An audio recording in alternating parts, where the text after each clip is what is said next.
ام المومنین حضرت عائشہ صدیقہ رضی اللہ تعالی عنہا سے مروی ہے کہ ایک مرتبہ میرے پاس ایک یہودی عورت کچھ مانگنے آئی اور کہنے لگی کہ اللہ تمہیں عذاب قبر سے بچائے۔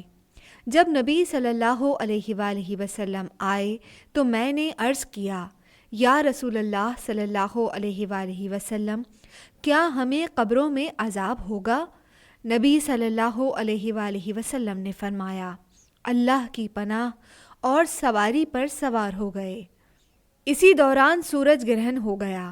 میں بھی نکلی اور دیگر ازواج مطہرات کے ساتھ ابھی حجروں کے درمیان ہی تھی کہ نبی صلی اللہ علیہ وآلہ وسلم آ گئے۔ وہ اپنے مصلے پر تشریف لے گئے۔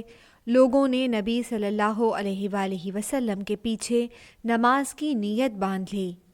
نبی صلی اللہ علیہ وآلہ وسلم نے طویل قیام کیا، پھر طویل رکوع کیا، پھر سر اٹھا کر کافی دیر تک کھڑے رہے، پھر دوبارہ طویل رکوع کیا، پھر سر اٹھا کر طویل قیام کیا، پھر لمبا سجدہ کیا، پھر کھڑے ہوئے، لیکن اس مرتبہ قیام پہلی رکعت کی نسبت مختصر تھا۔ اسی طرح پہلا رکوع پہلی رکعت کے بعد پہلے رکوع، قیام پہلے قیام سے، دوسرا رکوع پہلے رکوع سے، اور سجدہ پہلے سجدے کی نسبت مختصر تھا۔